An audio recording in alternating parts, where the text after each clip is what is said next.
चर्चा चल रही थी। उसी के अंतर्गत एक व्यक्ति था जो बहुत परेशान रहता था। जो भी कार्य करता था उसमें बहुत विघ्न बाधाएं आती थी।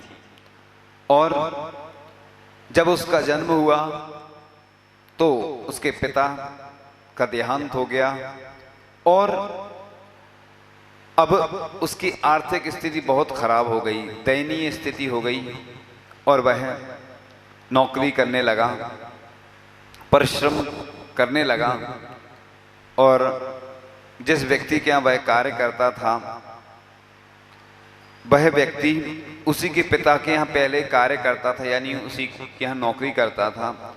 लेकिन कहते ना, कभी गाड़ी नाव पर और कभी गाड़ी पर नाव, कब किसकी क्या स्थिति बन जाए।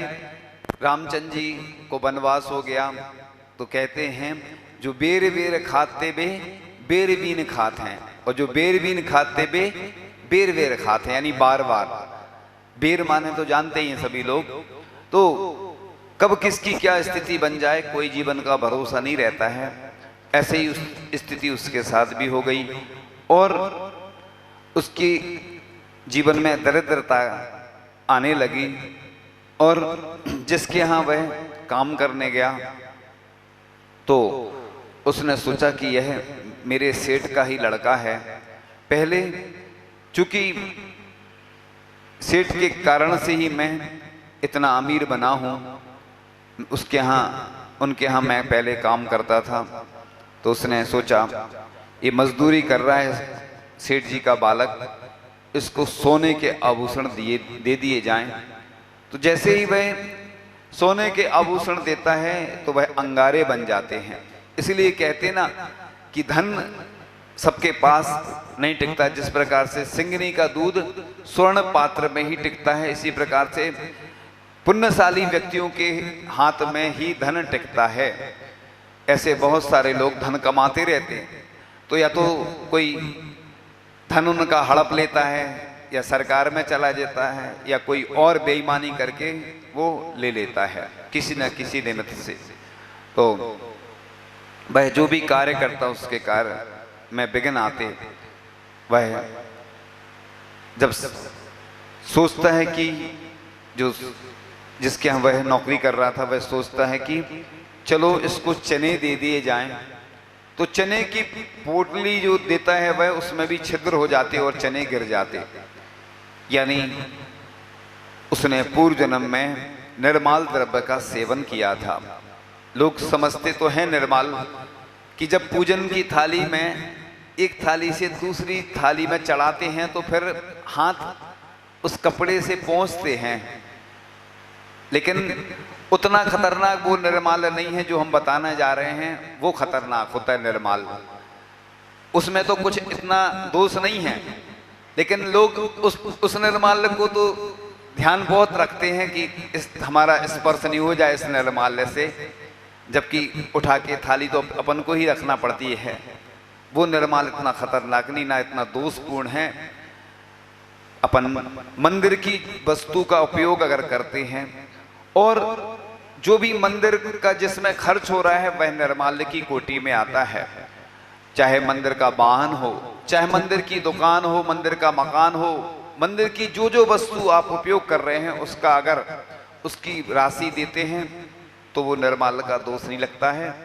यदि आप कहते ना कि लोग ऐसा हमें बताते हैं कि एक चावल भी हम नहीं ले जाते हैं मंदिर का, वहीं झड़ाकर चले जाते हैं।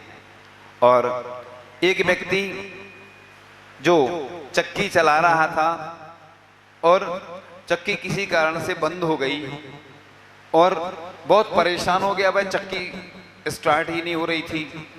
उसने ध्यान किया, उसको ध्यान आया कि अरे एक गिलास लगा है उसमें अंदर। उसने जैसे ही गिलास निकाला चक्की चलना प्रारंभ हो गई। वह गिलास कहाँ से आया था? मंदिर से ले गया था वह गिलास। उसको याद आया तो एक व्यक्ति ने पंचकल्याणक जब कहीं पर हुआ, क्योंकि मैं स्थान और व्यक्ति का नाम नहीं ले लूंगा, कोई कारण होते हैं वो आप सब समझते हैं, तो उसको सफेद दाग वगैरह हो गए। इसलिए कभी भी मंदिर की वस्तु हो, चाहे आपने जो भी दान बोला हो, कहते ना पहले ऐसे ही बोलते तुरंत दान महाकल्याण, लेकिन धीरे धीरे परिभाषा बदलती गई, बड़े बड़े आयोजन होने लगे और लोग बड़ा बड़ा दान करने लगे। लेकिन अगर हम पहले बोल देते हैं, मंदिर की तरफ से पहले ही कमेटी की तरफ से छूट दी गई है, तो निर्माल्य का दोष नहीं लगता। यदि लोग ऐसा भी करते हैं, कई जो अच्छे लोग होते हैं कि एक दिन भी अगर एक्स्ट्रा लग गया अगर देने में, तो वो ब्याज देते हैं। और सेल्वानी समाज पास की ही समाज है और हम हमेशा उदाहरण देते हैं। उधर का नियम है कि पर्यूषण के पहले लिस्टेड तंग जाती है कि किसका कितना बकाया है। और जगह तो लोग बुरा मान जाते हैं, लड़ते हैं, झगड़ते हैं, लेकिन वहाँ बहुत अच्छी व्यवस्था है। और वहाँ मंदिर से जो गरीब लोग हैं उनके लिए भी मदद की जाती है कि आप मंदिर से राशि ले लो और ब्याज सहित बाद में वापस कर देना। बिजनेस आदि के लिए, कोई बीमारी हो गई किसी को, ऐसे पूरे देश में व्यवस्था होनी चाहिए। साधर्मी फंड अलग से बनना चाहिए। कोई ऐसा व्यक्ति होता है जिसको चिकित्सा की जरूरत है, या अन्य कभी समाज की तरफ से, पाठशाला की तरफ से, गौशाला की तरफ से कोई और ऐसे कार्यक्रम होते हैं, या कभी कोई बाहर से अतिथि आ जाते हैं, उनकी कई बार भोजन आदि की व्यवस्था करनी पड़ती है, तो एक साधर्मी फंड ऐसा होना चाहिए, तभी अच्छी व्यवस्था बन सकती है। उस साधर्मी फंड में से हम किसी को भी, अगर जो पुजारी आदि होते हैं उनको मदद करते हैं, अगर उनको कुछ राशि देना हो तो उसमें उनको भी दोष नहीं लगेगा, क्योंकि जो वस्तु, जो धनराशि हमने भगवान के लिए अर्पित कर दी, अब वो निर्माल्य की कोटि में आती है। तो जिस प्रकार से दान की महिमा बताई गई है कि छोटा सा दान भी महान बनाता है, उसी प्रकार से अगर दान बोलकर नहीं दिया तो असाध्य रोग होते हैं, कैंसर, टीबी जैसे बहुत खतरनाक रोग हो जाते हैं। वह व्यक्ति जब भी जो काम करेगा हमेशा उसको विघ्न बाधाएं आती रहेंगी, लेकिन ऐसा नहीं सोचना कि किसी को ये बीमारी हो रही तो उसने निर्माल द्रव्य का ही सेवन किया। लेकिन निर्माल द्रव्य का जो सेवन करते हैं उनको ऐसी बीमारियां हो जाती हैं, संतान आदि नहीं होती हैं, और भी बहुत सारी परेशानियां। वो जो भी जहां जाएगा, जो काम करेगा, जिस प्रकार से हम जो कहानी सुना रहे हैं वह अकृत पुण्य की है। धन्य कुमार चरित्र में यह कथा आती है कि वह अकृत पुण्य जब भी जो काम करता था उसको हमेशा परेशानियां आती थी। अब आप लोग जो भी मंदिर आदि के लिए जिन्होंने जो भी बोला है, कई बार तो हम देखते हैं उच्च पदों पर रहकर लोग जो कमेटी में रहते हैं, ये मैं सिर्फ यहीं के लिए नहीं बोल रहा हूँ, पूरे देश और विदेश में जो सुन रहे हैं सबके लिए बोल रहा हूँ। सिर्फ किसी व्यक्ति को लेकर बोलूंगा तो लोगों को विकल्प आता है, इसलिए मैं तो जब भी प्रवचन में जो भी बात बोलता हूँ व्यापक तरीके से बोलता हूँ। ये यहाँ की तो समस्या है ही, पूरे देश की है समस्या। और कमेटी में रहकर भी, उच्च पदों में रहकर भी कई बार दान नहीं देते हैं तो उनको और ज्यादा दोष लगता है, क्योंकि अगर लोग ये देखते हैं कि जब ये नहीं दे रहे तो हम क्यों दें। लेकिन अपन किसी को, जैन धर्म ये नहीं देखता है कि दूसरा क्या कर रहा है, दोष तो अपन को लगेगा, अपन को बीमारियां होंगी। एक नगर में हम गए, थोड़ी सी घटना थोड़ी हटके है। उस मंदिर पर एक व्यक्ति ने दुकान ली थी मंदिर की, बहुत दिनों से उसको समझा रहे थे लोग, उसको समझ में नहीं आ रहा था, उसको बड़ी बीमारी हो गई। और जब बीमारी हो गई, उसने जैसे ही दुकान छोड़ी मंदिर की, तुरंत उसकी बीमारी ठीक होने लगी। तो ये प्रभाव पड़ता है व्यक्ति के ऊपर कि देखो, जब उसको समझाया तो समझ में नहीं आया, और जब बीमारी हो गई, असाध्य रोग हो गया, उसको लगा कि अब तो मैं जाने वाला हूं, बस दुनिया छोड़ जाऊंगा तो क्या रहेगा अब।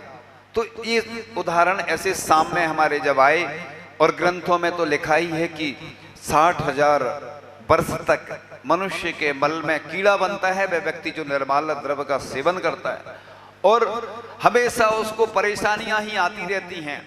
इसलिए मैं तो कहता हूं दान भले ही नहीं देना, और दान देना तो सीमा पहले से निर्धारित करके पहले से बोल देना कि मैं इतने दिन में दूंगा, तो इसमें कोई बाधा नहीं है। क्योंकि कई बार नगद में भी माल बेचना पड़ता है, कई बार उधार में बेचना पड़ता है। एक नगर में हम लोग गए पंचकल्याणक होना था, मंदिर का काम चल रहा था, लेकिन बहुत सारी वेदियां, बहुत सारी प्रतिमाएं, कोई पुण्यार्जक ही नहीं मिल रहे थे। तो भैया उनसे बात की, इतने दिन में दे देना।